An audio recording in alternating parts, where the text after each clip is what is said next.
जय Malhar news चॅनलच्या सर्व प्रेक्षकांना सपना चौधरीचा नमस्कार। जिल्ह्यातील अक्कलकोवा तालुक्यातील देहली धरणातून पाणी 4 वर्षांपासून वाहून जात आहे, मात्र शेतकरी पाण्यापासून वंचित राहत असल्याने आरोप आमदार अमशा पाडवी यांनी केला। देहली धरणावर कालवा नसल्याने लाखो लिटर पाणी वाया, अधिकाऱ्यांवर दिशाभूल केल्याचा आरोप। पाऊस दडी मारत असताना देहली धरणाचे पाणी शेतकऱ्यांना द्या, आमदार अमशा पाडवींची मागणी। जलजीवन मिशनचा शेतकऱ्यांना लाभच नाही, देहली प्रकल्पाबाबत पालकमंत्र्यांकडे तक्रार। नंदुरबार जिल्ह्यात पावसाने पाठ फिरवल्याने खरीप हंगाम धोक्यात आला असून शेतकरी चिंतेत आहेत। अशातच अक्कलकोवा तालुक्यातील देहली प्रकल्पातील पाणी गेल्या 4 वर्षांपासून वाहून जात असल्याचा गंभीर आरोप आमदार अमशा पाडवी यांनी केला आहे। प्रकल्पावर कालवा नसल्याने पाणी अडवले जात नसून हजारो लिटर पाणी वाया जात असल्याचा दावा त्यांनी केला। अधिकाऱ्यांकडून योजना सुरू असल्याची दिशाभूल केली जात असून प्रत्यक्षात शेतकऱ्यांना एक थेंबही पाणी मिळालेले नसल्याचा आरोप करत त्यांनी ही बाब पालकमंत्र्यांच्या निदर्शनास आणून दिली आहे। देहली प्रकल्पातील पाणी तात्काळ शेतीसाठी उपलब्ध करून द्यावे, अशी मागणीही त्यांनी केली आहे। सपना चौधरी, जय मल्हार न्यूज, नंदुरबार। आज या जिल्ह्याचे पालकमंत्री साहेबांबरोबर आढावा बैठकमध्ये जेव्हा आपण विषय करतो जिल्ह्याच्या जेवढे धरण आहे त्याच्यामध्ये या जिल्ह्यात 13 धरण आहे आणि त्यापैकी त्याच्यामधलं आमचं आहे देहली धरण सुद्धा आहे। आणि त्या देहली धरणमध्ये जोड 4 वर्षापासून पाणी भरतो आणि पाणी वाहून जातो। त्या पाणीला तिथे केनल नाही आणि म्हणून आज सुद्धा तसंच आहे। आणि आज सर्वांना माहिती आहे का वरून पाणी नाही, पाऊस कमी असल्या कारणाने तो जर पाणी सोडला तर शेतकऱ्यांना त्याचा फायदा होईल। आणि म्हणून या आढावा बैठकमध्ये मी मागणी केली असताना अधिकाऱ्यांनी सांगितले का त्याच्यावर योजना चालू आहे। पण मी तुम्हाला माहितीसाठी सांगतो की तिथे जे MJB ची योजना आहे जलजीवन मिशनची, ते जोड 5 वर्षापासून योजना दिली आहे, पण ते योजना नावासाठी आहे। त्या योजनाचा पाणी अक्कलकोवाला भेटणार आहे, वाण्याविरीला भेटणार आहे। पण अक्कलकोवामध्ये आता 5 वर्षापासून अक्कलकोवावासी आमचा रस्ता बघत आहे का आम्हाला पाणी भेटेल त्या धरणामधलं।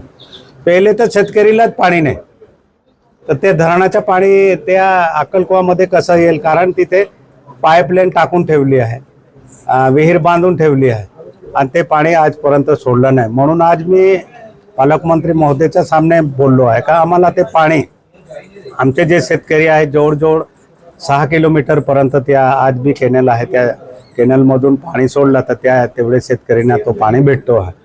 आणि म्हणून पालकमंत्री महोदयांना सांगितलं की आम्हाला ते पाणी पाहिजे, तर पालकमंत्री महोदयाने सांगितलं की आम्ही ते परवानगी पैसे त्याचं मागून देऊ आणि शेतकऱ्यांसाठी ते पाणी सोडायला सांगू। कारण 4 वर्षापासून भरून आहे ना, पाणी जर वाया जात असेल आणि तुम्ही भरून ठेवलं आणि कोणाला देत नाही असेल तर हे चुकीचं आहे।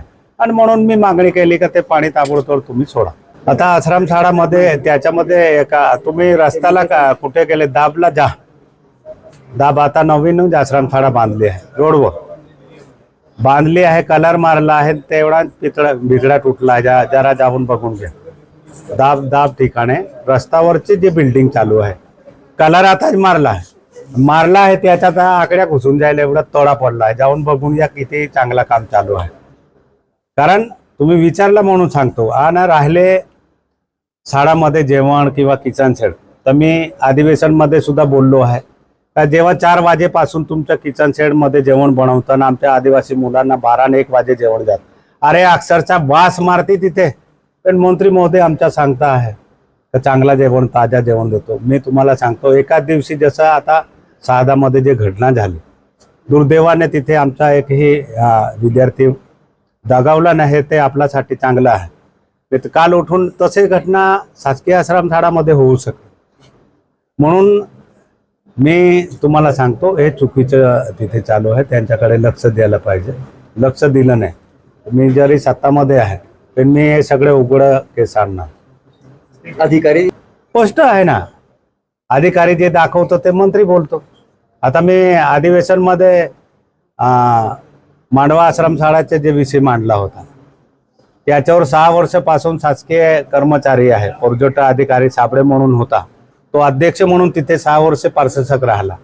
आणि मंत्रीने उत्तर देताना सांगितलं आमच्या अधिकारीने, आता मंत्रीलाच माहिती नाही का तुमचा कर्मचारी 6 वर्षापासून तिथे अध्यक्ष म्हणून होता आणि तो सांगता आता नाही धर्मदायक नाही. जेव्हा मी तक्रार केली तेव्हा त्याने ते आता नेमलं आहे. 6 महिने झाले. ते 6 कायद्यात आहे प्रशासक 1 वर्षापेक्षा जास्ती राहू शकत नाही. त्याच्यात 6 वर्षपर्यंत आदिवासी विकासचा अधिकारी असताना मंत्रीने चुकीची माहिती दिली आहे. मी ते बोललो आहे, ते व्हिडिओ सुद्धा व्हायरल झाला. मी त्याच्या डिटेल्स घेऊन मी ते सुद्धा मंत्रीच्या विरुद्धमध्ये तक्रार करणार आहे. मी काही सोडणार नाही. मला चुकीचं आवडत नाही. जे खरं आहे ते बोलणारा व्यक्ती आहे आणि ते सिद्ध करण्याची ताकद मला आहे. का मला माहिती आहे, मी पुरावा राहतो तेव्हा कोणतीही गोष्ट घेतो.